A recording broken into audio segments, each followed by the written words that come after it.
Politics took center stage in the year 2023, and with the hangover of cases from the 2022 political party primaries and even the post-2023 general elections, the courts were bombarded with all manner of political cases. Over 600 pre-election matters were filed against the Independent National Electoral Commission (INEC) in respect of political parties' primaries ahead of the 2023 general elections. These cases forced the Federal High Court and the Court of Appeal to establish a special task force to especially dispose of these bitterly fought cases. These developments predictably affected other cases, both criminal and civil, handled by these judicial officers, as many were unduly delayed, with the attendant economic and social implications. 257 judges were pulled out of the various high courts in the country to hear about 1,209 petitions arising from the 2023 general election. While some of the appeals on these petitions are still pending, the Supreme Court on October 26 resolved the issues raised by the Allied People's Movement (APM), People's Democratic Party (PDP), and the Labour Party in favor of President Bola Tinubu. Some other weighty matters the Supreme Court decided are the appeals by the federal government on the release of the leader of the indigenous people of Biafra, Nnamdi Kanu, as well as the new Naira policy of the central bank, where the court allowed for a coexistence of both the old and the new notes. Outside the country, the decision of the Commercial Court of England and Wales stopping the enforcement of an $11.5 billion Process and Industrial Development P&ID Limited arbitration award against Nigeria remains one of the most talked about decisions from the courts. Another significant development is the appointment of 11 justices to the Supreme Court, which has finally been laid to rest. As 2024 starts, one pending weighty task is how to strengthen the independence and integrity of the judiciary and ensure that the courts enjoy financial autonomy at all levels.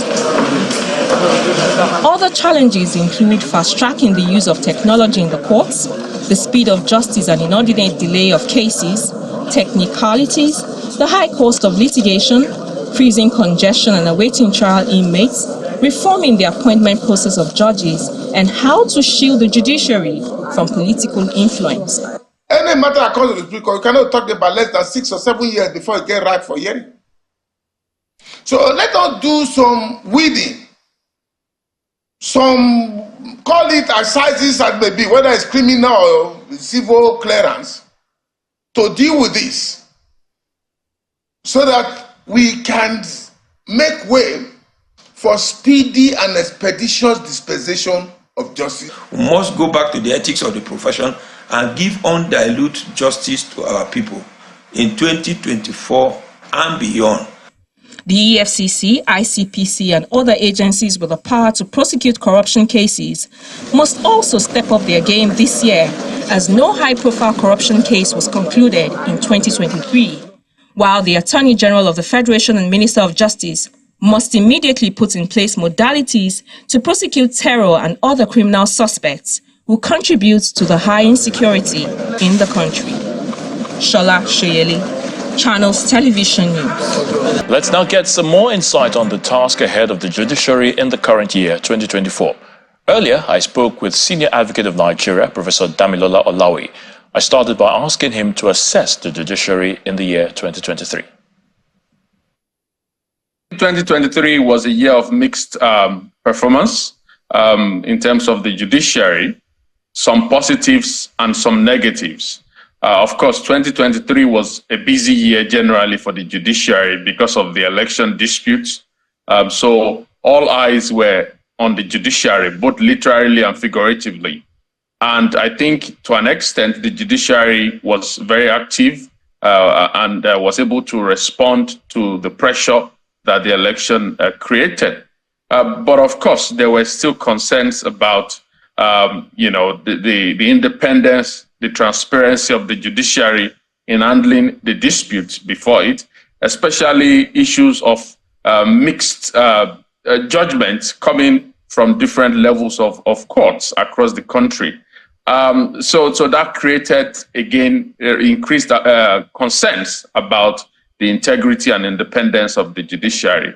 But of course, a second big issue for the judiciary in 2023 was the remarks of the retired Justice Muhammad Datijo in his valedictory speech, in which he raised a lot of concerning and alarming questions about the integrity of the Supreme Court, issues of professionalism, issues of independence, issues of even transparency of the Supreme Court was put on the front burner by that valedictory speech. And I think that left a lot of analysts wondering whether the much needed independence and reforms of the judiciary that we've been looking for, whether we are at all close to it, if those sort of pungent and very concerning questions could be raised about the judiciary by a retiring Supreme Court justice. I think so. 2023 was mixed in that regard. Lots of hope on the judiciary, but again, lots of questions at the end. And besides ensuring financial independence of the judiciary, Prof, what more can government do, especially to shield judicial officers from political interference? I think the year started on a positive note. We had with the President Tinubu administration, doubling the budget of the judiciary for this year, and that has come as positive news for a lot of us that are keenly watching the judiciary. But I think now that some of the financial worries of the past may have been laid to rest by that budgetary allocation, there is now a need for the judiciary to embark on the process of ensuring a structural reform in terms of ensuring that some of the problems in the past of our courtrooms looking dilapidated, lack of digitalization, lack of technology, those issues should be addressed now with the funding provided. Also, the conditions of work of judges should be improved. Now that there is a lot more funds have been injected into the judiciary, then we hope to see judges being exposed more to technology, being exposed more to better working conditions in terms of pay.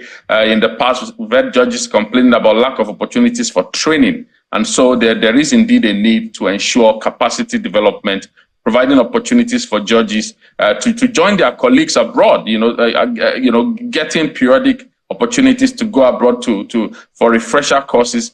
That is what you see in many other countries. That is what you find judges being, keeping abreast of latest development. And I think with the way the year started, we hope to see more of that. So we of course, there is also a need to address the issue of workload that the judges have to deal with. You've seen that we've raised concerns about, some cases that should not even go to the Supreme Court. We've had people going to Supreme Court to argue about missing goats and things like that. Meanwhile, in the United States of America, the Supreme Court is only there to address issues of federal or national importance. So there is still indeed a need to reform the sort of disputes that go to the Supreme Court. There is a need to address issues of workload. There is a need to streamline. And of course, some of these are constitutional questions that the National Assembly will have to look at very closely. How can we streamline the jurisdiction of the Supreme Court and all the other courts to reduce the workload such that our judges can function optimally like their colleagues abroad? Professor Damilola Olaoye, Senior Advocate of Nigeria, we thank you so much for your thoughts on the News at 10. Thank you.